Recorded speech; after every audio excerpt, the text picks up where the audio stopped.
Changer la nation, gagner le monde pour Jésus. Apporter la vie dans chaque existence. Je suis maître Dieu. Révéler à nos cœurs et nos esprits. Merci Jésus. Merci Seigneur.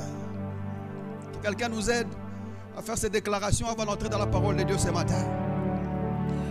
Père, je te suis reconnaissant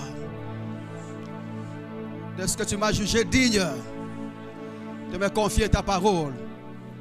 Je suis né par ta parole. Je vis par ta parole.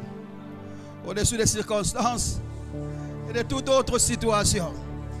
Je sais, Seigneur, que je gagne toujours. Je réussis toujours. Et je prospère toujours. Selon ce que dit ta parole. Dans le nom puissant de Jésus. Est-ce qu'on peut pousser des cris de joie, acclamer le Seigneur, car il mérite. N'arrête pas, pousse des cris de joie. Pousse des cris de joie au Seigneur. Adore-le.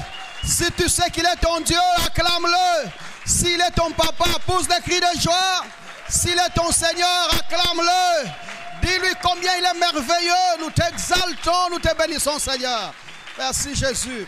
Merci Jésus. Veuillez vous asseoir. Bonjour à tous. Veuillez vous asseoir et saluer votre frère et votre soeur qui est à côté de vous. Saluez-le pour moi. Nous avons établi que Phrones, c'est la compréhension active qui pose des actes et qui nous cause à le faire, tout en suggérant des lignes d'action en Christ. Il existe une compréhension de Dieu qui découle de sa sagesse suprême. Et cette compréhension-là, elle pose des actes. Et non seulement elle les pose, mais elle nous cause aussi à le faire. La compréhension qui découle de la sagesse de Dieu pose des actes et nous cause à le faire. Nous avons dit que c'est une compréhension active et non passive. C'est comme ça qu'elle constitue la base de notre doctrine chrétienne, ou encore le fondement, le socle même de l'évangile que nous prêchons. Parce que l'évangile doit découler d'une certaine compréhension.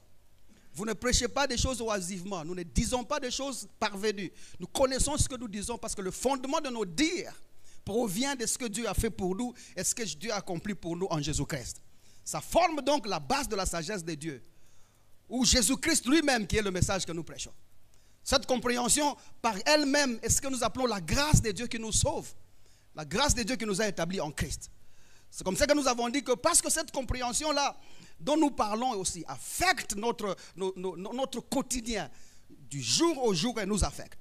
Ce que nous sommes, ce que nous vivons, ce que nous disons, ce que nous faisons, découle brièvement de ce que nous connaissons au fait, ou de ce que nous comprenons. Nos actions, nos activités découlent de cette compréhension-là. Et à cause de cela, il nous a semblé bon ou important de pouvoir structurer cette compréhension-là, de pouvoir la situer, la localiser pour un meilleur entendement. Nous ne pouvons pas ne pas fixer ce que nous semblons connaître, ne pas établir ce que nous pensons comprendre. Parce que si nous allons dans le vide des choses, le vide que nous allons établir, quelqu'un va le remplir. C'est dans l'absence de la véracité de la parole que le diable place quelque chose. Lorsqu'un champ est sémé, si le malin ou le méchant peut entrer et poser une autre sémence, c'est parce qu'il y avait vide dans les espaces des plantes. Lorsque nous posons la parole de Dieu, nous devons la combler. Elle doit combler l'espace de ton cœur. Elle doit combler l'espace de ton esprit. Elle doit combler l'espace de ton entendement, de ton raisonnement, pour qu'il n'y ait pas d'espace où le diable va bousculer ou placer quelque chose. Et je suis en train de voir comment est-ce que vous êtes en train d'être saturé de la parole de Dieu au nom de Jésus-Christ. Je peux recevoir un bon amen, comme ça on continue.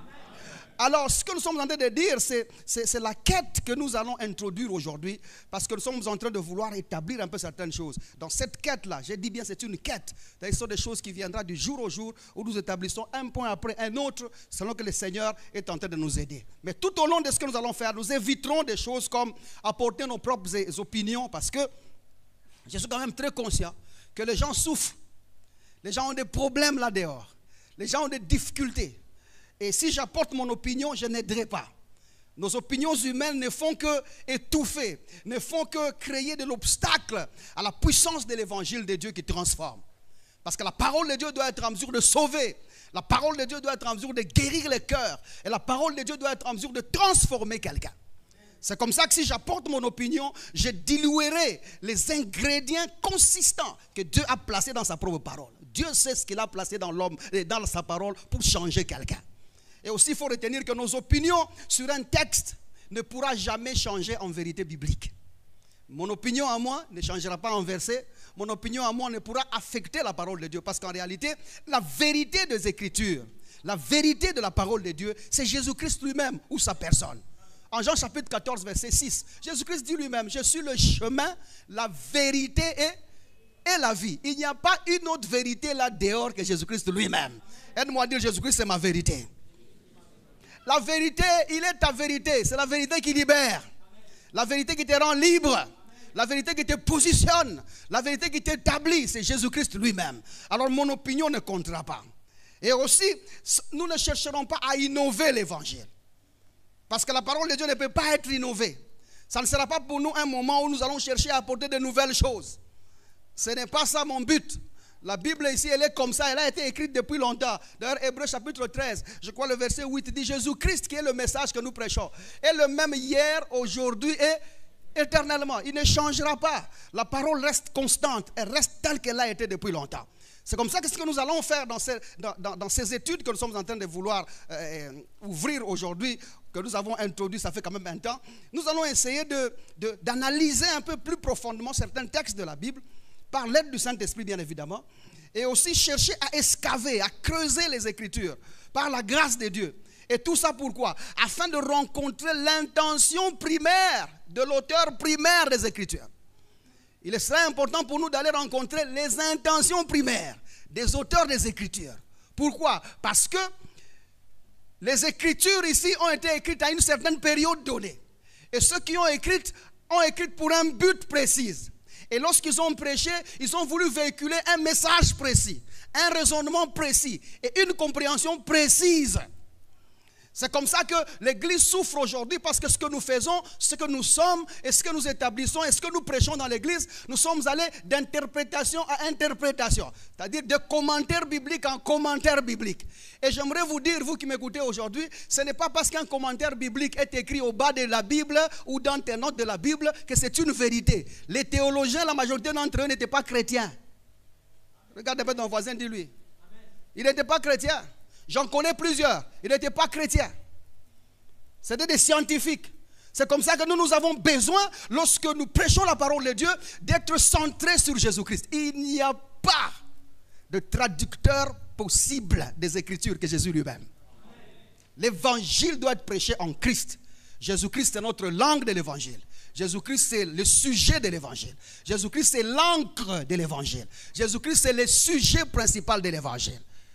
Et la Bible doit être comprise en Christ lui-même, pas en français, pas en anglais, pas en hébreu, pas en grec. Tout ça, ce sont les langues humaines. Et aucune langue humaine n'a les capacités en elle-même de véhiculer la pensée de Dieu. La pensée de Dieu ne peut se véhiculer qu'en Christ lui-même.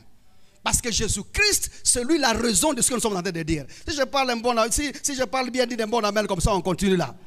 Alors le fait d'aller chercher l'intention primaire de l'auteur primaire de texte que nous allons prendre tout au long de cette étude, ça va nous permettre d'avoir la même compréhension. En fait, il faut quand je parle quelque chose, que je véhicule la même compréhension que Pierre a véhiculé, qu'Ésaïe a véhiculé dans son temps, que Jérémie a véhiculé, que Moïse a véhiculé. C'est-à-dire, du moment où Moïse parlait, quelle était l'intention de ce qu'il voulait dire? Quelle était la compréhension qu'il diffusait? Les gens qui l'écoutaient là, qu'est-ce qu'ils comprenaient dans ce que Paul était en train de dire? L'époque de Paul, les Corinthiens, les Romains, tout ça, quand Paul parlait, qu'est-ce qu'ils comprenaient dans les dires de Paul? Ça sera ça notre quête. Au fait, c'est un grand travail. Bouge ton voisin, c'est un grand travail. C'est un grand travail. Parce que le problème de l'Église aujourd'hui, nous n'allons pas accuser, oh non, le peuple de Dieu est... Non, non, non. Le problème de l'Église aujourd'hui, c'est la compréhension en fait. Amen. Si les choses étaient bien diffusées, si la compréhension était bien diffusée, l'Église serait plus glorieuse qu'elle l'est aujourd'hui. Et nous voudrions tenter avec la petite force, comme Paul est en train de dire, c'est pour cette raison que je combats. Je suis en train de me battre avec la force qui me reste, afin d'établir l'évangile de Jésus-Christ. Si vous êtes là, on dit un bon amen, on progresse. Maintenant, si la compréhension que je diffuse n'est pas correcte, elle crée plus de problèmes que de solutions. La compréhension de la parole de Dieu doit être correcte. Il faut qu'elle rencontre le cœur de Dieu, qu'elle rencontre l'intention de Dieu. Parce que ceux qui ont mal compris les Écritures ne sont même pas parvenus au salut. Et ne sont pas parvenus non plus à la maturité spirituelle. Une bonne compréhension des Écritures, une bonne compréhension de la parole de Dieu apporte le salut. Et une bonne compréhension aussi apporte la maturité. S'il y a des gens qui sont dans l'église 20 ans, 30 ans, ils ne changent pas. La faute, ce n'est pas parce qu'ils ne vont pas à l'église. La faute, c'est parce que ce qu'on prêche à l'église là n'apporte pas la compréhension qu'il faut pour amener la maturité dans la vie de cette personne-là. C'est comme ça que nous avons des gens 20 ans dans l'église, mais aucune année en Christ. Parce que pour que tu sois transporté de l'église en Christ, il faut une forme de compréhension. Il faut que la compréhension soit correcte. Si je parle bien dit un bon label comme ça, on progresse jusque-là. Regardez Hébreux chapitre 4. C'est un exemple d'une compréhension qui n'est pas correcte. Regardez les conséquences. Hébreux chapitre 4. Nous allons prendre le verset 2.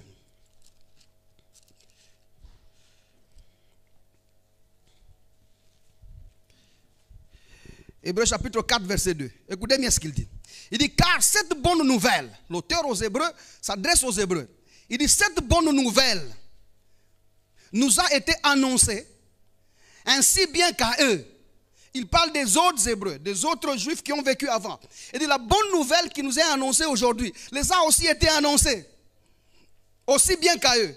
Mais la parole, écoutez bien cette phrase, il dit, la parole qui leur fut annoncée ne leur servit de rien parce qu'elle ne trouva pas la foi chez ceux qui l'entendirent. Vous comprenez la nuance? C'est-à-dire qu'on a bien prêché du même évangile que nous prêchons aujourd'hui, mais ces gens-là ne sont pas parvenus au salut parce que lorsqu'on a prêché ça, elle n'a pas véhiculé les ingrédients qui peuvent conduire les gens au salut. Lorsque la compréhension manque, les gens ne changent pas, les gens ne sont pas transformés. La Bible dit la foi vient de ce qu'on entend. Et ce qu'on entend de la parole de Christ. C'est-à-dire que si la diffusion de ce que nous entendons ne peut pas véhiculer Jésus-Christ, notre compréhension sera erronée. Je suis en train de parler à quelqu'un jusque-là. Alléluia. Vous êtes là jusque-là? Alors maintenant, il sera important que nous puissions établir la compréhension. Parce que si la compréhension n'est pas correcte, si ce que tu entends de l'altar n'est pas correct, c'est ce qui fait que les gens tombent dans les traditions des hommes. Les gens tombent dans les rituels. Les gens sont privés du salut. Et les gens sont privés aussi de la maturité spirituelle.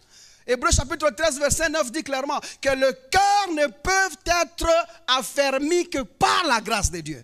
Pour que tu sois une personne ferme, il faut qu'on te prêche l'évangile de Jésus-Christ.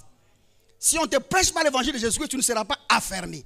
Tite chapitre 2, écrivez le verset. Je vous ai dit une excavation des Écritures, c'est ça, non? Tite chapitre 2, à partir du verset 11. La Bible dit la grâce de Dieu, source du salut pour tous les hommes, a été manifestée. La grâce de Dieu, l'évangile a été prêché. Nous l'avons entendu prêcher. Et puis la conséquence, il dit, elle nous enseigne à renoncer à l'impiété et aux convoitises de ce monde, afin de marcher dans la sagesse de Dieu. Vous êtes avec moi jusque-là? Donc la grâce a été prêchée, l'évangile a été prêché. Et quand l'évangile est arrivé, la compréhension a été assimilée. C'est lui qui a reçu ça. Le changement est entré. Les capacités de renoncement de faute, les capacités de renoncement de péché, les capacités de renoncement aux mauvaises habitudes proviennent de l'évangile de Jésus-Christ. Si tu parviens à la compréhension de l'évangile de Jésus-Christ, tu changeras. Mais si tu n'es pas parvenu à la compréhension, tu resteras comme ça. Nos habitudes, les mauvaises choses que nous faisons, le fait que nous nuisons à nos voisins, à nos prochains, c'est le résultat du manque de compréhension. Je prie que tu parviennes à la compréhension au nom de Jésus-Christ. C'est comme ça que lorsque tu prives l'évangile à quelqu'un, ou lorsque tu caches l'évangile à quelqu'un, et la parole de Dieu à quelqu'un, mon frère, la personne à laquelle tu caches cet évangile, elle viendra chercher l'huile d'onction. La personne à laquelle tu caches l'évangile et tu prives l'évangile viendra demander l'eau bénite. Cette personne va chercher le sable, à amener le sable de sa parcelle. C'est parce que la compréhension manque. Si tu caches l'évangile à cette personne-là, la personne demandera le sel de délivrance. Tu caches à quelqu'un l'évangile, il cherchera un ange gardien. Parce qu'il trouvera l'insécurité. Le fait que la compréhension de la sécurité divine ne lui est pas donnée, la personne va chercher la protection d'un ange. Cache l'évangile à quelqu'un et tu verras que cette personne va chercher à renverser les autels, à détruire les hauts lieux. Cette personne viendra te demander qu'est-ce qu'il faut faire pour être en alliance avec Dieu. Et tous les sujets que je suis en train de parler ici, ce sont des sujets qui sont au fait provoqués par le manque de compréhension. Mais lorsque tu diffuses la compréhension de Jésus-Christ, tu présentes l'œuvre que Jésus-Christ a accomplie pour nous à la même personne-là. À l'instant où la compréhension entre, bam, cette personne-là va arrêter d'être ritualiste. Les pratiques que nous avons dans l'église, la soif de tradition, la soif des choses des hommes, découle du manque de compréhension. Quand quelqu'un comprend la parole de Dieu, il abandonne les activités. Il y a trop de choses que nous faisons dans l'église, c'est parce que seulement nous n'avons pas compris la parole de Dieu comme il fallait. Si l'œuvre de Jésus-Christ t'est bien présentée, et puis Dieu t'est bien présenté, la compréhension entre, tu ne chercheras pas l'eau d'onction, mon cher. Tu les cherches parce que tu ne comprends pas. Il y a des gens dans cette église, il y a même un frère que je regrette beaucoup, nous sommes allés faire un grand travail dans leur maison. Un jour, il débarque ici avec l'huile d'onction. Je lui dis, ça c'est quoi ça? Il dit, non, c'est l'huile d'onction. J'ai dit, non, la bouteille c'est toi, l'onction est en toi. Ça arrête. Je ne les vois plus. Je ne les vois plus. Parce qu'il a vu ça, c'est quel pasteur qui n'aime pas l'onction, qui n'aime pas l'huile d'onction. Vous voyez, le problème ce n'est pas moi. Le problème c'est lui qui n'est pas encore parvenu à la compréhension des choses que Dieu a fait pour nous en Christ. Reçois la compréhension au nom de Jésus-Christ. Reçois la compréhension au nom de Jésus-Christ. C'est comme ça que cette compréhension doit être la même hier, aujourd'hui et éternellement. Il faut qu'elle soit la même hier. C'est que les disciples ont compris. Je dois le comprendre aujourd'hui et faire en sorte que ceux de la prochaine génération comprennent la même chose. Nous sommes dans les practicabilités. Donc nous sommes en train de poser les grandes bases, introduire là où nous sommes en train de partir, c'est là que ça sera bien.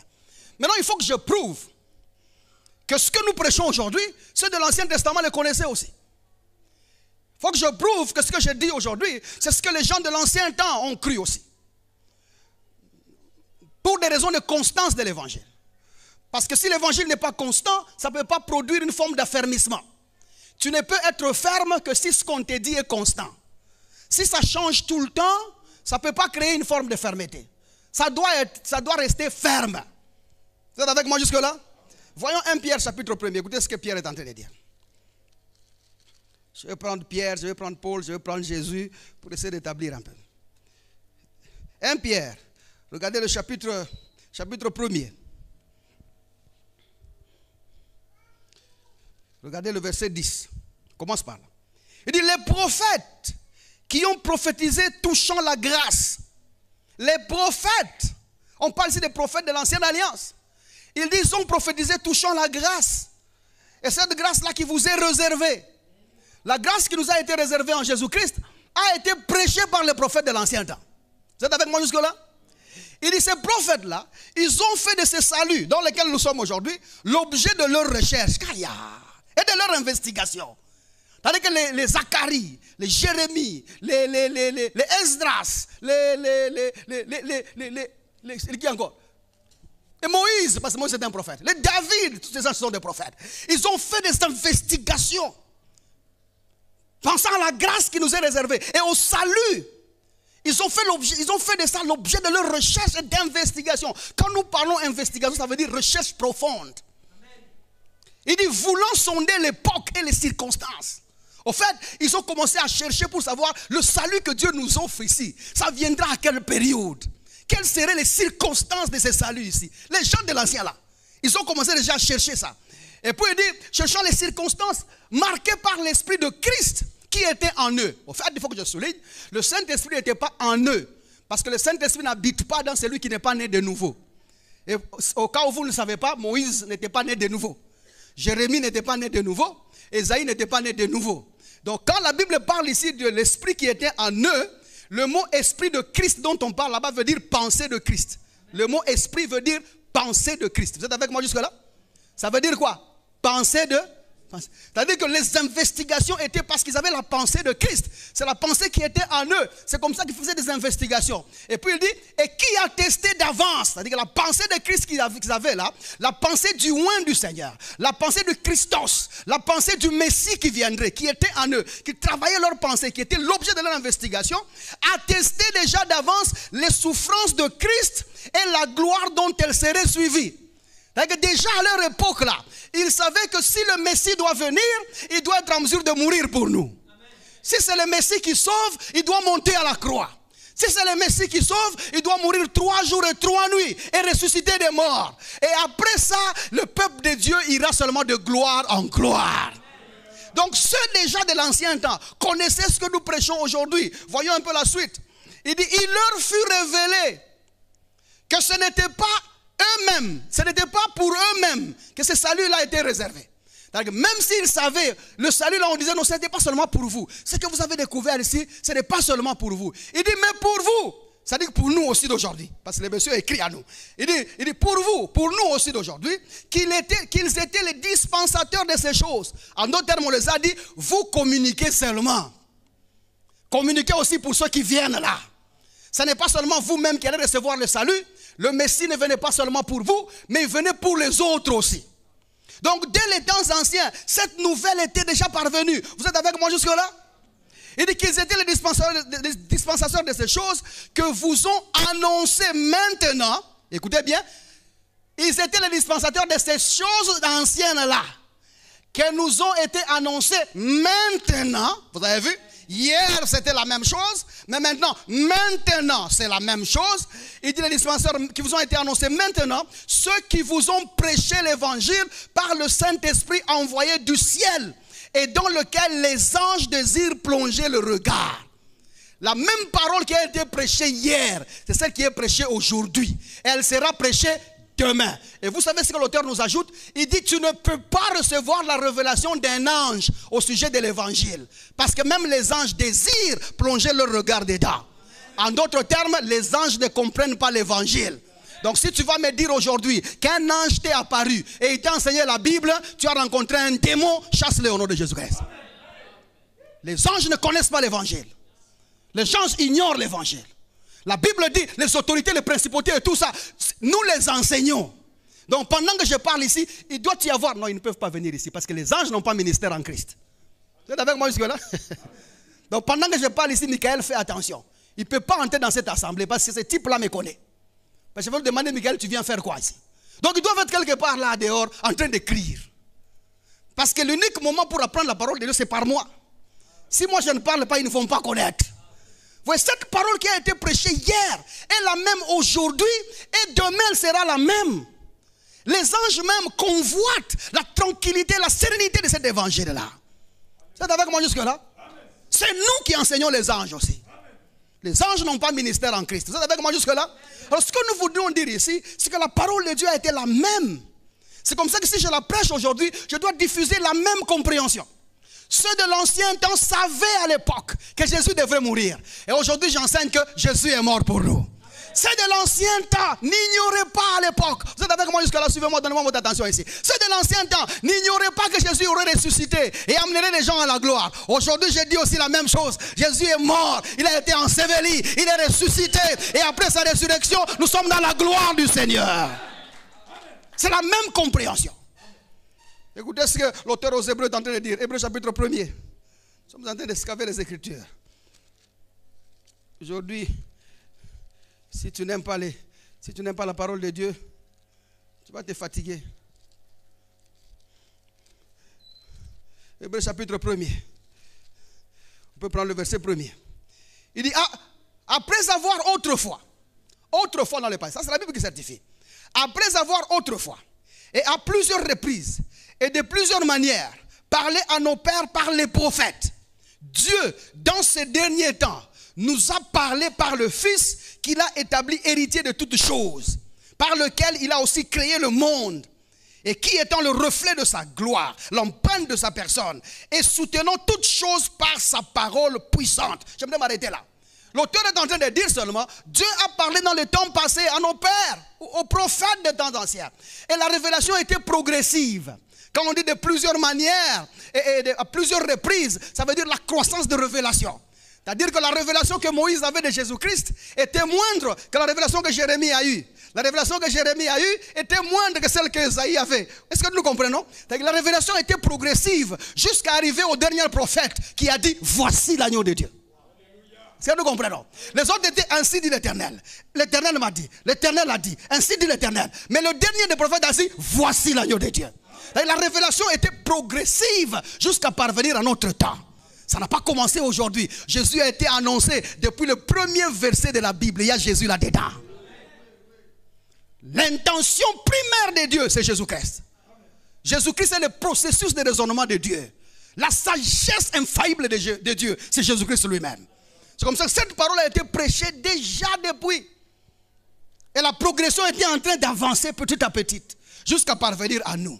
Nous avons la plénitude de la révélation de Jésus-Christ. Parce que non seulement nous parlons de Jésus-Christ, ou nous disons ainsi par l'Éternel, mais ainsi par l'Éternel, l'agneau de Dieu qu'on a pointé, habite en nous. Nous sommes la révélation de Jésus-Christ. Écoutez ce que Jésus-Christ a de dire. Jean chapitre 5, le verset 19. Jean chapitre 5, verset 19. J'aime bien faire ça. Pas 19, 5, 39. 39. C'est Jésus qui affirme. Il dit, vous sondez les Écritures parce que vous pensez avoir en elles la vie éternelle. Jésus-Christ affirme ce que ces gens-là faisaient depuis longtemps. Lorsqu'ils ouvraient les Écritures, ils pensaient trouver en elles la vie éternelle. Vous imaginez, même ceux de l'Ancien Testament, lorsqu'ils ouvraient les Écritures, tout ce qu'ils cherchaient, c'était quoi? La vie éternelle. Et puis il dit, ce sont elles qui rendent témoignage de moi. Jésus n'affirme pas que ces Écritures rendent témoignage de lui. Jésus-Christ est en train de dire ce qu'eux aussi savent. Les Écritures rendent témoignage du Messie, qui devait venir mourir pour les gens, être enseveli, ressuscité et glorifier tout le monde. Et aussi, quand ils lisaient les Écritures, ils comprenaient ces choses-là, ils voyaient ces choses-là. Mais à une chose, parce que la compréhension n'était pas claire chez eux. Regardez le verset 40. Il dit, et vous ne voulez pas venir à moi pour avoir la vie. Donc, quoi qu'ils comprenaient, ils ne voulaient pas. Ce n'est pas qu'ils ne comprenaient pas. Ce n'est pas qu'ils ne voyaient pas Jésus dans les Écritures. Ce n'est pas qu'ils ne voulaient pas la vie. Mais lorsque cette vie est venue au milieu d'eux, lorsque le Sauveur est venu au milieu d'eux, à cause de la compréhension insuffisante qu'ils avaient, ils ne voulaient pas. Eux-mêmes ne voulaient pas. Vous êtes avec moi jusqu'à là? C'est eux-mêmes qui ne voulaient pas. Mais ou sinon cet évangile, c'était ce qui était prêché avant. Et lorsqu'ils ouvraient les Écritures, c'était pour chercher Jésus-Christ. Regardez ce que Paul dit en Romains chapitre 1er. Romains chapitre 1er. Nous sommes en train de vouloir prouver que les choses que je prêche aujourd'hui, ou que nous prêchons aujourd'hui, sont les mêmes choses qui ont été prêchées hier. Et la compréhension que nous diffusons aujourd'hui, c'est la même compréhension qui a été prêchée hier. Alors Paul, serviteur de Dieu, ou serviteur de Jésus-Christ, appelé à être apôtre, mis à part. Aidez-moi à dire mis à part, c'est important. Et pourquoi est-ce que Paul voulait bien dire mis à part? On va voir ça vers la suite. Il dit, il a été mis à part pour annoncer l'évangile de Dieu. Quel évangile de Dieu, Paul? Il dit, cet évangile qui avait été promis auparavant de la part de Dieu par ses prophètes. Paul certifie aussi que même les prophètes connaissaient l'évangile, au fait. Il parlait de l'évangile. Il dit, c'est cet évangile qui a été promis aux prophètes. C'est un évangile que je prêche. J'ai été mis à part pour prêcher cet évangile-là. Il dit, dans les saintes écritures. Ici, Paul, non seulement il nous prouve que la parole de Dieu a été prêchée avant, ou comprise avant, mais il nous localise cette parole-là où la trouver. Il dit, elle est dans les saintes écritures. Jésus-Christ aussi dit, vous sondez les écritures. Donc la compréhension à comprendre doit provenir des écritures. Jésus parle des écritures. Mais Paul lui parle de saintes écritures. Vous avez vu la différence? Il y a une grande différence entre les écritures qui parlent de l'Ancien Testament et tout ce qu'elle contient. Mais il y a aussi les saintes écritures. Et Paul dit, j'ai été mis à part pour prêcher les saintes écritures. Le mot grec là-bas c'est agios graphé. Agios graphé. Agios veut dire saint. Graphé veut dire écriture. Maintenant j'explique. C'est quoi agios? Agios veut dire mis à part. Donc Paul dit, j'ai été choisi apôtre pour prêcher, j'ai été mis à part pour prêcher les écritures qui ont été mises à part. Donc, dans les écritures, il y a les écritures qui ont été mises à part que nous annonçons aujourd'hui, que ceux de l'Ancien Testament ont aussi annoncé. Est-ce que nous comprenons? C'est comme ça que la Bible dit. Écoutez, c'est quoi? C'est Pierre qui dit ça. Il dit c'est poussé par l'Esprit que les saints hommes, il dit bien les saints hommes, c'est poussé par l'Esprit que les saints hommes ont parlé de la part du Seigneur. Lorsqu'on parle de la part du Seigneur, ce sont les hommes qui sont mis à part, qui parlent des paroles mises à part. Nous sommes des mises à part, qui parlons des Écritures mises à part. Dans dans la Bible, il y a des écritures qui ont été mises à part. Et la mise à pariologie des écritures, c'est ce qui amène le salut, c'est ce qui amène l'affermissement, c'est ce qui amène le progrès, c'est ce qui établit quelqu'un dans la foi. Je prie que le Seigneur ouvre votre intelligence au nom de Jésus-Christ. Parce que ça commence à être intelligent ces choses. Maintenant, je prêche, j'ai été mis à part pour prêcher ce qui a été aussi mis à part. Et c'est quoi qui a été mis à part? Paul continue. Il dit la parole qui a été mise à part, les écritures mises à part, il dit concerne son fils. Paul sait quand même que dans les écritures il y a plusieurs sujets. Mais il dit au milieu de plusieurs sujets, de la multitude de thèmes qui existent dans la Bible, j'ai été mis à part pour prêcher la parole qui a été mise à part. Et cette parole qui a été mise à part concerne son fils, né de la postérité de David selon la chair et déclaré fils de Dieu avec puissance selon les écritures de sainteté par la résurrection d'entre les morts, Jésus-Christ notre Seigneur. Il dit la parole qui a été mise à part, c'est Jésus-Christ notre Seigneur. Il y a plusieurs sujets dans la Bible, il y a plusieurs thèmes dans la Bible, mais nous avons été mis à part pour prêcher le message qui est Jésus-Christ. La Bible, ce n'est pas un livre de progrès ou de prospérité. Non, non, non, non. La Bible, c'est un livre de Jésus-Christ. La Bible, ce n'est pas un livre de bénédiction matérielle. La Bible, c'est un livre de Jésus-Christ. Ne vous y trompez pas. La Bible, ce n'est pas un livre de foyer, un livre de comment vivre en couple. Non, non, non, non. La Bible, c'est un livre de Jésus-Christ. C'est comme ça que si tu as raté Jésus-Christ, tu rates ton mariage. Tu rates Jésus-Christ, tu rates ton travail. Tu rates Jésus-Christ, tu rates la vie sur cette terre. Parce que c'est la compréhension active qui pose des actes et qui nous cause à le faire. Quelqu'un est avec moi jusque-là? Regardez ce que Jésus-Christ lui-même dit. Pour confirmer ces choses. Parce que Jésus a quand même vécu ici. Regardez quand Jésus-Christ ressuscite. Parce que Paul dit ça concerne le Jésus ressuscité là. La parole qui est mise à part concerne le Jésus qui est ressuscité. Maintenant écoutez ce que Jésus lui-même dit. Luc chapitre 24. Jésus ici il est déjà ressuscité. Bouge ton voisin, dit il ne faut pas dormir à 7 heures. C'est le moment le plus difficile à dormir. Il ne faut pas dormir maintenant. Tu ne te fais pas du bien. Bouge-le d'abord pour moi. Bouge-le, bouge-le. J'aimerais voir tout le monde bouger quelqu'un. Les autres me regardent avec les yeux de dire, ah pasteur, c'est pas moi qui dormais. Oh. Moi je ne vais pas dormir maintenant. Je sais que vous ne dormez pas, mais c'est une façon de vous réveiller un peu. Regardez Luc 24. Ici c'est l'histoire de Jésus-Christ. En fait c'est le récit de Jésus-Christ qui est déjà ressuscité. Et il y a certains des disciples qui partent, qui décident de partir. Parce qu'ils sont désespérés, en fait, ils n'ont pas de preuves de résurrection. Pour eux, Jésus a traîné, il les a promis de ressusciter, mais ils ne ressuscitent pas. Et la pression politique autour de la mort de Jésus-Christ fait que tous les disciples, ceux qui étaient avec lui, sont mal à l'aise. Ils commencent à choisir de partir. Nous avons même une autre preuve. Quelqu'un comme Thomas, qui venait d'une bonne famille, historiquement je parle. Il ne faut pas me tenir à la main pour dire ça, ce n'est pas dans la Bible. Non, ce n'est pas dans la Bible, je vous parle de l'histoire. Parce que vous avez un pasteur qui a aussi scruté. C'est une ville, hein? Historiquement, quelqu'un comme Thomas, qui était d'une bonne famille, ne pouvait pas non plus, avec la pression politique qui était restée avec les disciples. Il fallait qu'il aille dormir chez eux. Et puis le matin, il fait quoi? Il revient. C'est comme ça quand Jésus apparaît au milieu de ses disciples, Thomas n'est pas là. Ce n'est pas que Thomas a renié Jésus, mais la pression politique était telle que si on arrêtait quelqu'un qui était avec Jésus, c'était cachot directement ou la mort. Donc ils s'est caché pour leur vie. Et gloire soit rendue à Jésus-Christ, parce que ces gens ont été vraiment préservés. Maintenant, ces gens-là étaient en train de partir. Et c'est comme ça qu'ils rencontrent Jésus en route. Regardez le verset 25. Lorsqu'ils ont discuté, ils ont manifesté une forme d'inquiétude et une forme de déception que le Seigneur Jésus n'était plus ressuscité. Maintenant, Jésus le rencontre et il leur dit, alors Jésus leur dit, verset 25, 24-25, ô homme sans intelligence, j'aime bien ça, ô homme sans intelligence. Le mot grec intelligence ou sans intelligence, c'est le mot anoetos. Anoetos veut dire qui ne comprend pas. Amen. Ou qui manque de compréhension.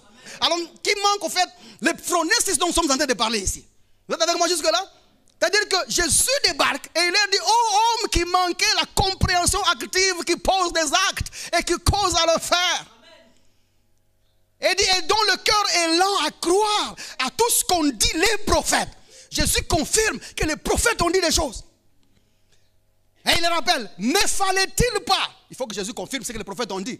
Il dit, ne fallait-il pas que le Christ souffrisse ces choses? Où est-ce que Jésus a trouvé la révélation qu'il fallait que le Christ souffrisse ces choses? Ce qu'ils avaient en commun, c'est la lecture des Écritures.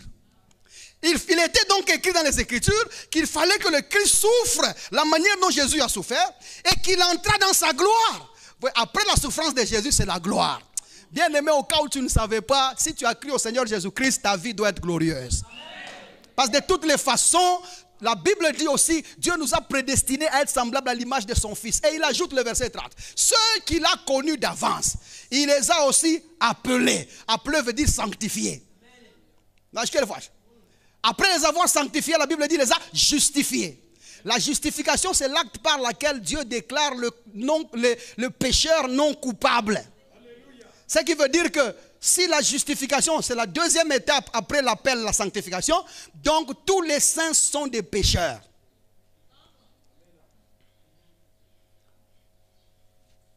C'est comme ça que nous devons examiner l'appel à la sainteté. L'appel à la sainteté, c'est la plus petite dimension qui puisse exister dans la vie chrétienne. Parce que nous ne sommes pas saints après avoir été chrétiens. Nous sommes saints avant même de ressusciter. Jésus-Christ est en train de dire que, la Bible, c'est Paul qui dit, je crois en Romains chapitre 4, verset 25. Et 26e, veut dire ça à la maison. Il dit clairement que Jésus-Christ est mort pour nos péchés. Et qu'il est ressuscité pour notre justification. C'est-à-dire qu'il faut qu'il ressuscite pour que nous obtenions la justification. Et sa mort, c'est notre sanctification. Romains chapitre 8, Hébreux chapitre 10, verset 10.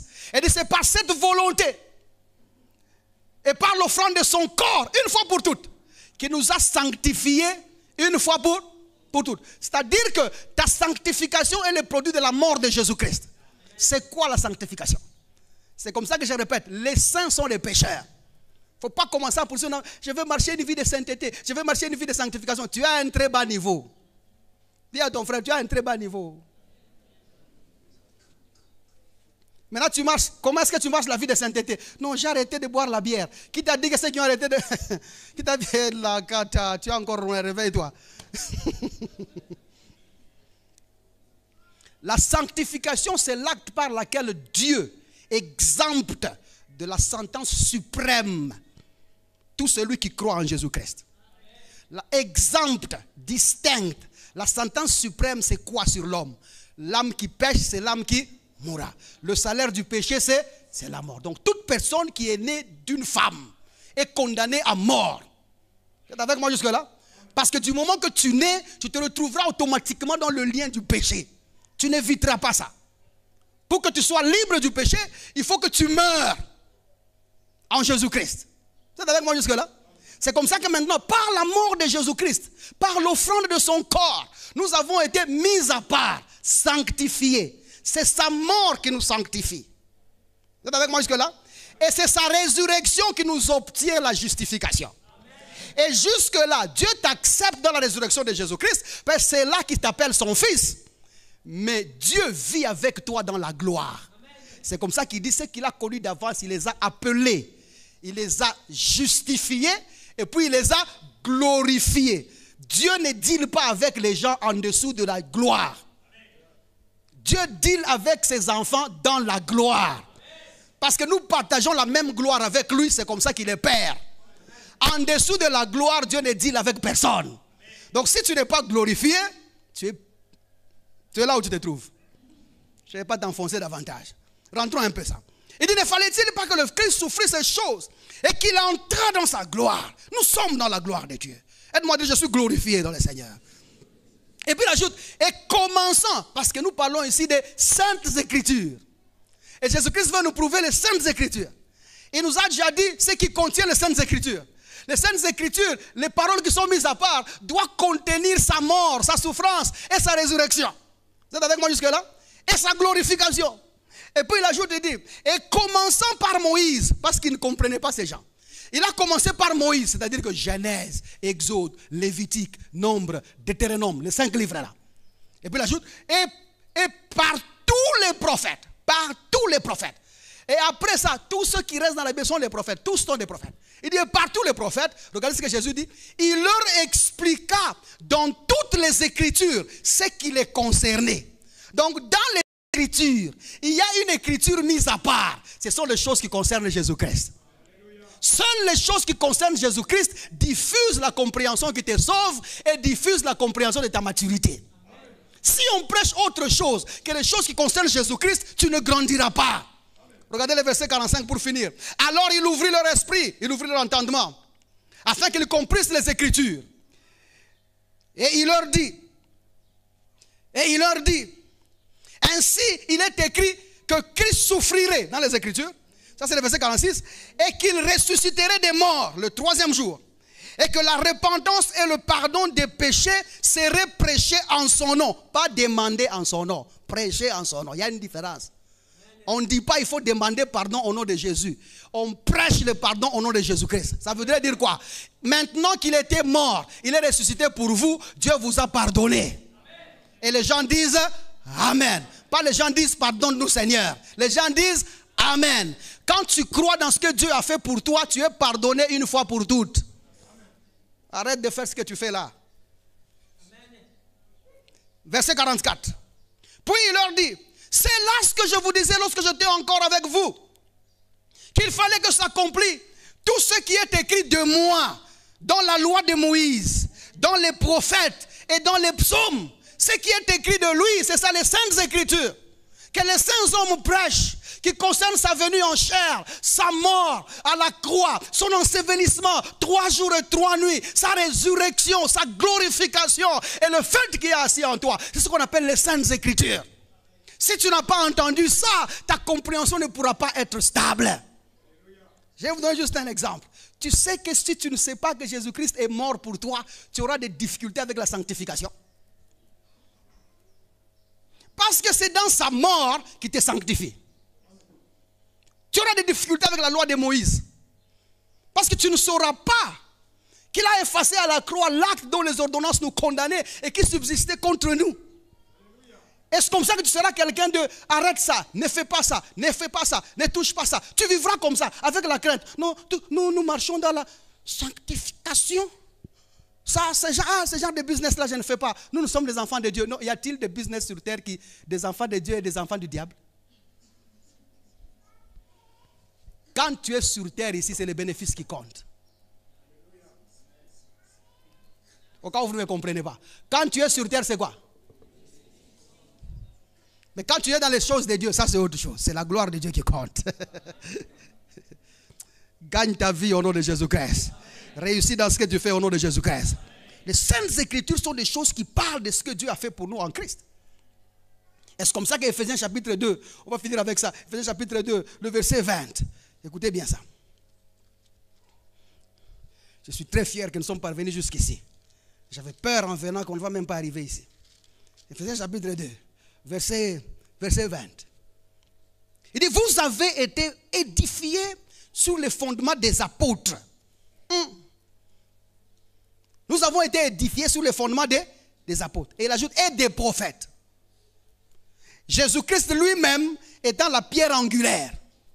Qu'est-ce qu'il veut dire ici? Paul est en train de vouloir dire aux Éphésiens tout simplement que, attention mon frère, votre édification est le fruit de l'apostolat, est le fruit de la prophétie. Les prophètes de l'agneau et les apôtres de l'agneau ont constitué ou nous ont amené ce qui a édifié nos vies. Ce qui veut dire, il dit, et leur source d'édification, c'était Jésus-Christ qui était leur sujet principal. Ou la pierre angulaire. Quelqu'un est avec moi jusque-là? Maintenant, qu'est-ce qu'il veut dire par là?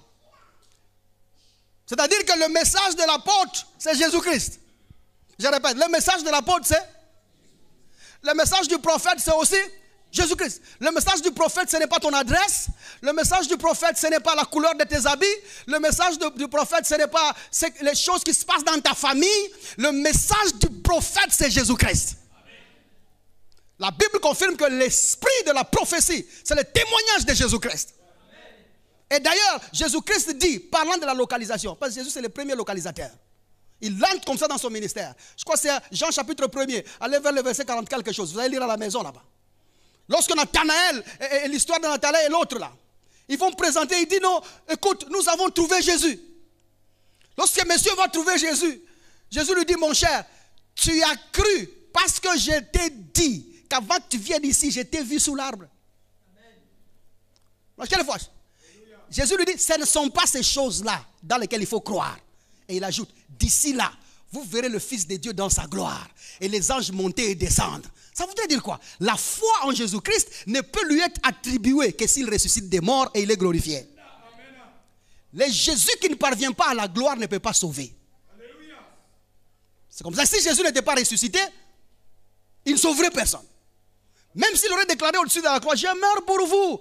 Et nous avons dit, Seigneur, continue à mourir. Et puis on le fait tomber comme ça, il se lève et dit, ah, j'allais mourir, donnez-moi de l'eau, donnez-moi de l'eau, donnez-moi de l'eau. C'est Jésus qui passe par la croix, sans entrer dans la tombe, ne peut pas sauver. Le Jésus qui meurt un jour, qui ressuscite, ne sauve pas. Le Jésus qui meurt 2 jours et qui ressuscite, ne sauve pas. Le Jésus qui meurt 3 jours et ne ressuscite pas, ne sauve pas. Il faut qu'il fasse 3 jours et 3 nuits dans le tombeau pour accomplir la raison de la résurrection. Vous êtes avec moi jusque-là? Et seul Jésus glorifié peut sauver quelqu'un. C'est comme ça que la Bible dit, il est apparu à ceux qui l'attendaient pour le salut. Il a trouvé les disciples assis. Il les a dit, shalom. Aujourd'hui, mon Père vous a accepté. Et ce jour-là, tous ont dit de commun accord, mon Seigneur et mon Dieu. Les disciples ont confessé ça. C'est comme ça que parce que Thomas manquait ce jour-là, ils lui ont dit, lorsque tu vas le voir venir, il faut seulement dire, il est ton Seigneur et ton Dieu. C'est comme ça que tu vas entrer dans notre vie. Mon frère, même les disciples ont cru au Seigneur. Parce qu'ils ont vu, palpé et entendu les réalités de ce que les Écritures disaient. Donc tu ne peux pas me dire aujourd'hui que Dieu, toi, t'a appelé depuis le ventre de ta mère. Non, mon frère. Tu ne peux pas être enfant de Dieu depuis le ventre de ta mère. C'est impossible. C'est impossible. Parce que la nature humaine ne produit pas des enfants pour Dieu. Dieu n'a des enfants que par la résurrection des morts. Il faut que tu croies dans ce que Jésus-Christ a fait pour que tu sois enfant de Dieu. Je suis en train de parler à quelqu'un jusque-là. Alors maintenant, parce que ce sujet est si large, et si grand, et si, ça demande qu'on avance, comme ça on va aller petit à petit. Nous ne pouvons donc pas, il faut accepter que tu ne peux pas, après avoir entendu ça, ni apporter une compréhension, ni recevoir une compréhension que celle que les apôtres et les prophètes ont prêchée d'antan. Parce que de toutes les façons, le Saint-Esprit n'apporte pas quelque chose de nouveau. Le Saint-Esprit n'est pas contre les Écritures. Le Saint-Esprit ne peut pas te dire quelque chose qui conteste les Écritures. Le Saint-Esprit glorifie Jésus, c'est ça sa mission. Et en glorifiant Jésus, c'est accepter les saintes lettres qui sont dans ces Écritures ici. J'ai entendu un homme de Dieu nigérien en train de dire, Dieu lui a dit, par l'Esprit bien sûr, qu'est-ce que Paul a prêché ne venait pas de Jésus-Christ. Ce n'était pas dans l'intention de Dieu. Paul a parlé de lui-même. Un esprit qui te parle comme ça, c'est un esprit du diable. Et j'aimerais vous dire, quand vous vous détonnez, cette Bible est clôturée. Elle est clôturée, 66 livres en suffit. Vous êtes avec moi jusque-là? Et tout ce que Dieu a jamais voulu dire se trouve dans ces 66 livres ici. Quand tu arrives à 74 livres, parce que je connais un autre qui a 74 livres, l'autre Bible est 74 livres là. Tout autre complément d'objet indirect des Écritures qui est là, c'est la pensée des hommes. C'est comme ça que nous avons été édifiés par les enseignements des prophètes. Quand nous parlons ici des prophètes, on ne dit pas de celui qui parle des adresses des gens. On ne parle pas de Media 1, Media 2, Media 3. Non, non, non. Quand nous parlons de prophètes, dans l'Ancien Testament, étaient grands prophètes ou petits prophètes par rapport à la dose de Jésus-Christ qui contenait les Écritures. Leur prophétie, plus tu parles de Jésus, tu es grand prophète. De moins tu parles de Jésus, tu es petit prophète. Pas parce que tu cites les couleurs des habits des gens. Et ces choses-là doivent finir au nom de Jésus-Christ. Dieu n'a plus besoin dans ces siècles, surtout pas dans l'église, de prouver qu'il est Dieu en donnant la couleur de tes sous-vêtements. Ça, c'est réduire Dieu à un très bas niveau. Il n'a pas besoin d'aller là. Il n'a pas besoin d'aller là. Parce que tout ce que Dieu a créé, la présence de Dieu, la manifestation de Dieu, ou encore la gloire de Dieu, se laisse voir. Et puis le fait que les gens sont sauvés tous les jours, c'est déjà une preuve majeure que Dieu existe. Tu n'as pas besoin de pointer aux choses. Il y a même un autre que j'ai suivi, je crois avoir envoyé là, cette vidéo à un frère qui est ici, parce que ce frère est engagé à vouloir propulser les choses que nous sommes en train de prêcher ici. Je lui ai envoyé cette vidéo où un homme de Dieu est en train de raconter le sort du diable, que le diable, Dieu, Jésus-Christ et le Saint-Esprit ont discuté. Et ils ont dit, ces types on les tue ou on les laisse. Et puis l'un d'eux a dit non, qu'on le laisse un peu. Attendons que Jésus vienne, comme ça il sera humilié. Nous voulons le voir humilié, au lieu de le tuer comme ça. Ce sont des histoires. Marie Shinjo. C'est comme ça que nous disons, il n'y a pas de spiritualité sans dispensation, mon frère. Tout ce que tu prétends venir de l'esprit doit être posé dans les Écritures. Quand ça ne vient pas des Écritures, ça sont des imaginations. L'évangile doit trouver place dans les Écritures. On doit les lire quelque part. Ça doit avoir été écrit quelque part. Et c'est comme ça qu'il y a des gens aussi, au nom de la spiritualité, de la prophétie, ils s'engagent à faire des séminaires et des séminaires autour d'une forme de vie qui a existé avant que Dieu ne crée ce que tu vois. Ils disent qu'on va y avoir des minimes, des fididimes, des mini-mini-mini, des éléononymes, des élililimes, des néphirikididimes qui étaient là, et puis non, ça a failli, comme l'autre là, il dit non, la terre était informe et vide, parce que le diable au milieu des néphirididimes, ils se sont battus, et le choc du coup que Dieu a donné au diable, qui est tombé sur la terre, a rendu la terre informe et vide. Kofi Amungu pendant que tu en ailles. C'est jouer avec nous ça. Bon, l'information c'est celle-ci. Avant que tes yeux ne voient, que ta bouche ne parle, et que tes oreilles n'entendent, et que tes mains touchent, que tes jambes piétinent, tout ce que tu vois et ce que tu y es, avant que ça ne soit, il n'y avait rien. Il n'y avait que Dieu, lui seul et lui-même. Dieu ne s'est pas ennuyé pour te créer, non. Il n'y avait que lui. Et il était autosuffisant. Quelqu'un va me poser, et les anges, ils n'étaient pas là. Ça serait quoi leur travail? Non, aider Dieu. En quoi? Dieu n'a pas besoin d'aide. Parce que si Dieu, on commence à l'aider, c'est-à-dire c'est un Dieu amorphe qui se fatigue. Donc ce n'est plus lui. Nous serons allés le chercher le jour qu'il est fatigué, il ne nous verra pas parce qu'il sera endormi. Si Dieu, on commence à l'aider, donc il n'a pas de force à faire autre chose. Est-ce que nous sommes ensemble jusque-là? Si c'est Dieu, il doit s'assumer. C'est comme ça que même aujourd'hui, dans notre temps, Dieu n'a pas de serviteur. Parce qu'il ne peut pas être servi par des mains d'hommes. C'est ce que la Bible dit. Dieu n'a pas de serviteur. Même moi, je ne suis pas serviteur de Dieu. Je suis un fils qui sert. Parce que c'est dans notre maison que je travaille. Dieu n'a pas besoin de serviteurs. La notion de serviteur de Dieu est une notion qui insinue dans le mental des gens le prix. Comme nous travaillons pour Dieu, nous ne travaillons pas pour Dieu, nous travaillons pour notre royaume. C'est notre chose ça. C'est comme ça, arrête d'être serviteur de Dieu, accepte d'être fils de Dieu. Ah.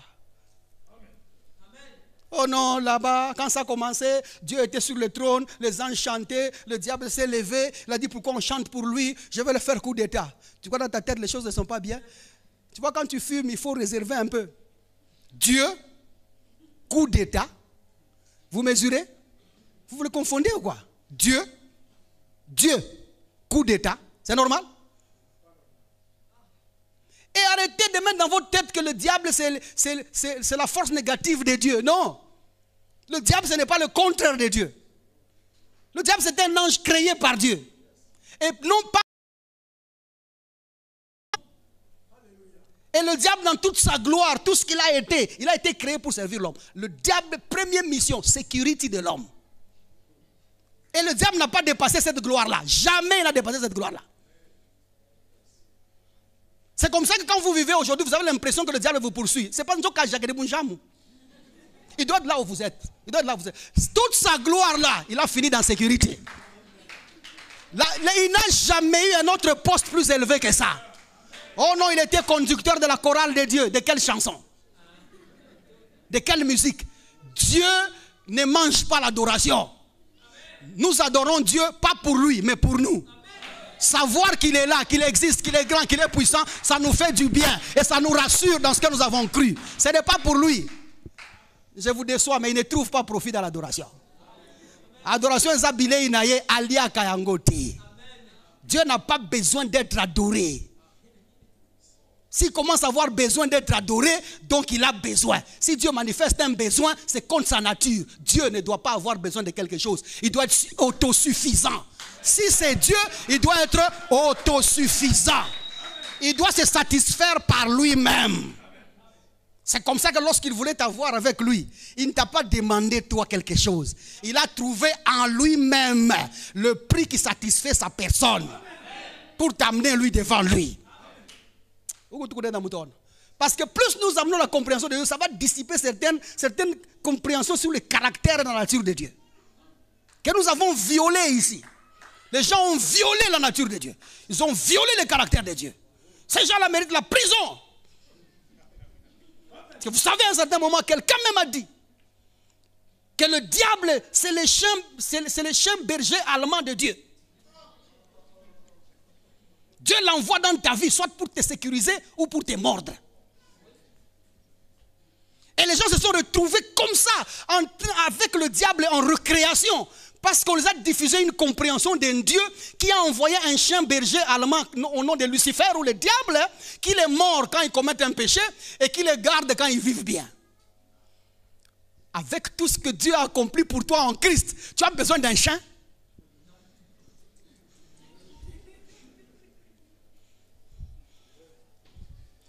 Il y a des gens qui vont entendre, ils disent, oh non, le pasteur a dit, Dieu ne met personne à l'épreuve. Pourquoi tu vas dire que Dieu ne met personne à l'épreuve? Tu vois, Dieu a mis les gens à l'épreuve. Je vous ai juste demandé quelque chose de simple. Ramenez-moi où Dieu a mis quelqu'un à l'épreuve.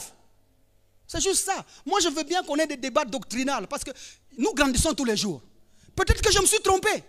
Venez me dire. Mais avec le nombre d'années d'excavation biblique que j'ai, je n'ai trouvé personne que Dieu a mis à l'épreuve. Et d'ailleurs, c'est contre sa nature. Parce que celui qui habite en toi ne peut pas se mettre à l'épreuve lui-même. En toi, là, il y a Dieu. Quel est le meilleur de toi qui va ressortir que ce qu'il a déjà mis en toi? C'est lui-même qui est en toi. La Bible nous prouve que nous sommes parfaits et accomplis en Christ. Rien ne manque, rien n'est perdu, rien n'est à chercher. Il va chercher quoi encore? Arrête de garder le diable en récréation. Il ne faut pas laisser le diable en récréation comme ça. Il te fait du mal et tu penses que c'est Dieu. J'ai vu quelqu'un d'autre m'envoie le Deutéronome chapitre 8 verset 2. Attends-moi béni. Un prédicateur de l'évangile comme moi. Tu m'envoies le Deutéronome. Donc tu veux créer un argument avec moi que Dieu met les gens à l'épreuve par un verset de la loi? Un prédicateur de l'évangile. Vous voulez discuter avec lui avec un verset de la loi de Moïse? Hein? Et puis allez dire dans ces versets-là, on dit, souvenez-vous, c'est Moïse qui rappelle, souvenez-vous, partout le Seigneur vous a fait passer. Hein? Et comment il vous a humilié. Dieu est amour. L'amour n'humilie personne. L'amour n'humilie personne. Et puis comment il vous a mis à l'épreuve. Et le mot traduit épreuve là-bas, son hébreu direct veut dire tentation. La traduction du mot direct épreuve là-bas veut dire tentation. Et nous savons, Dieu n'est pas tenté et ne tente personne. L'auteur a mis épreuve là-bas parce qu'il avait la compréhension que nous avons aujourd'hui. C'est comme ça que le traducteur a choisi épreuve. Dieu ne met personne à l'épreuve, mon frère, ne te trompe pas. Aide-moi à dire à ton voisin, il ne met personne à l'épreuve. Il ne faut pas laisser le diable en récréation. D'autres disent non, Abraham, Dieu lui a mis à l'épreuve. Ah bon? Dieu a demandé le sacrifice du fils d'Abraham. Dieu prend des sacrifices humains. Est-ce que Dieu mange les hommes? Les animaux même, ils ne mangent pas. Celui qui refuse le sacrifice seulement, l'offrande seulement, Dieu ne prend pas. La Bible prouve que Dieu ne prend même pas nos offrandes. Mbouji ashkourie, Gombe il ne mange pas, vache il ne mange pas, c'est homme qui va manger. Pour ce qu'il a demandé à Abraham, Dieu n'accepte pas de sacrifice humain. Ce n'est pas biblique, ce n'est même pas juif. Mais quand vous lisez les épîtres, vous comprenez que la Bible dit non, ce n'est pas comme ça. C'est Abraham lui-même qui voulait tester Dieu. Et ce n'est pas la première fois. Abraham était toujours comme ça. Quand Dieu parle quelque chose, non, girons. Coupons les animaux. Tu marches, moi je marche. Non, comment je vais savoir que c'est toi qui m'as dit? Abraham était toujours comme ça. C'était dans sa habitude. C'est comme ça que la Bible dit. C'est lui-même. Il est allé donner son fils. Il pensait que Dieu va le ressusciter. Lui-même, Abraham, lui-même. Il est allé offrir son fils. Regardez, observez une chose. Le fait qu'il a eu Isaac avec plus de 100 ans, et il a vu qu'en Isaac était les promesses de sa progéniture, de nombre des étoiles et de nombre de sables de mer. Il s'est dit, si moi je l'ai eu à 100 ans, ce garçon, et que Dieu a dit qu'il va me donner des enfants comme les étoiles et les sables de la mer, donc ce type est immortel. Vous avez compris son raisonnement? C'est comme ça qu'il est allé l'offrir. Et vous allez constater très bien, quand il arrive là, pour lui il offre pour Dieu. Dieu l'a laissé faire? Dieu lui a interdit parce que Dieu ne mange pas les hommes. Est-ce que vous n'avez les vaches? C'était ses propres idées à lui. Si vous m'avez compris, dites un bon amen.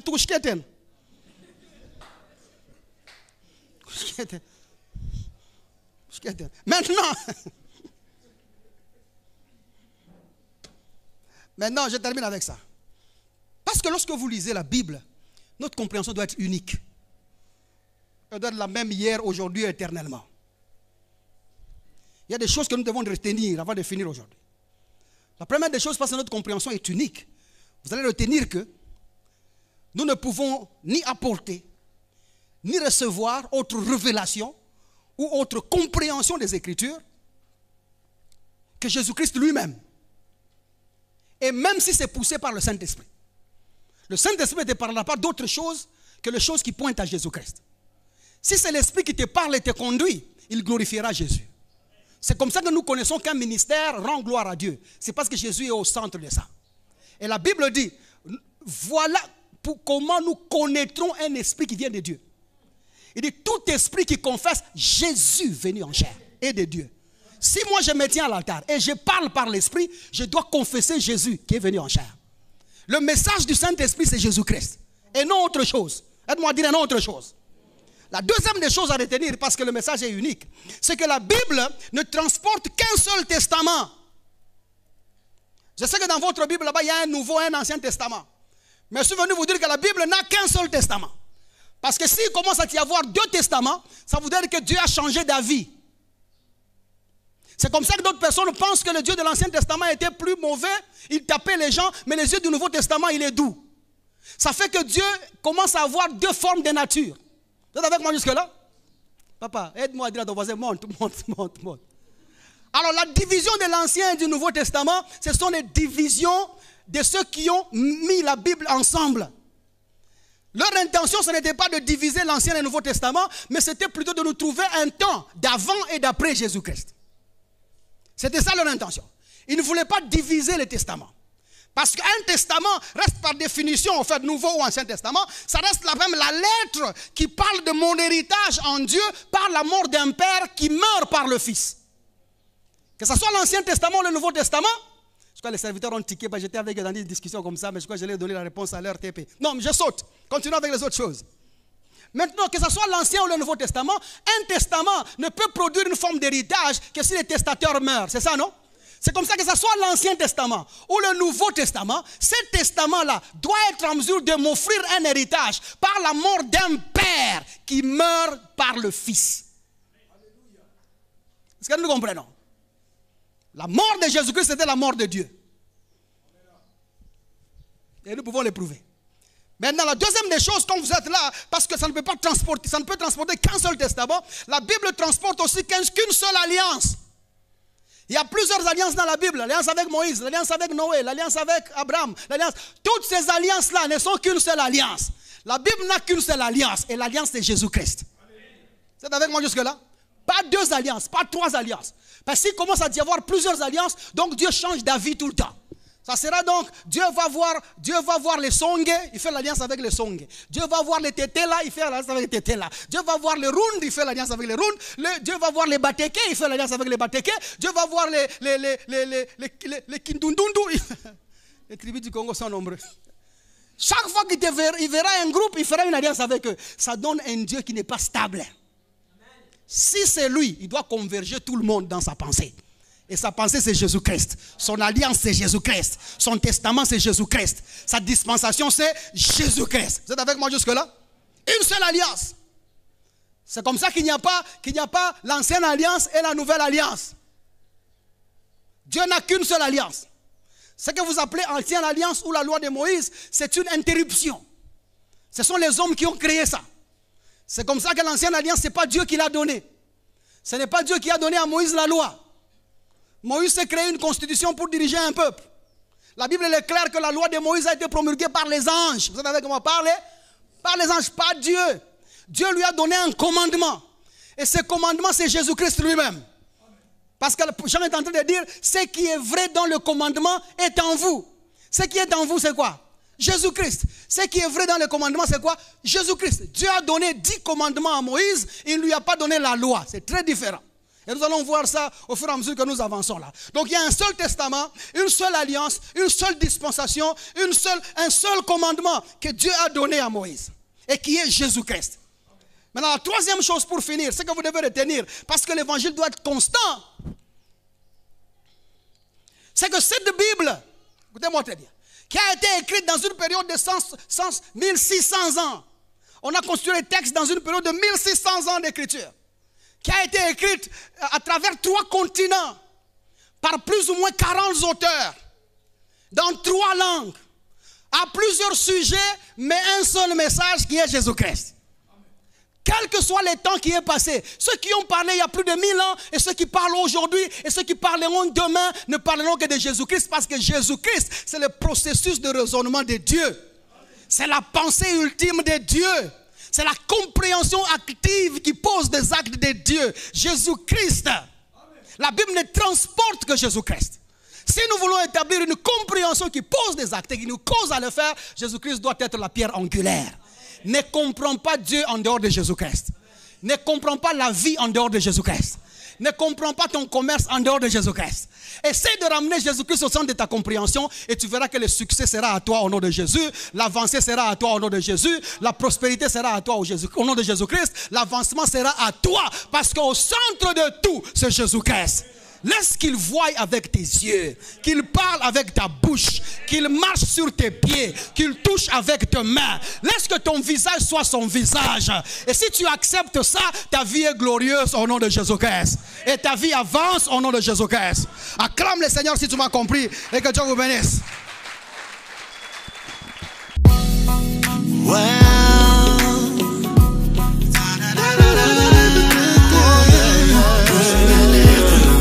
Change la nation, gagne le monde pour Jésus.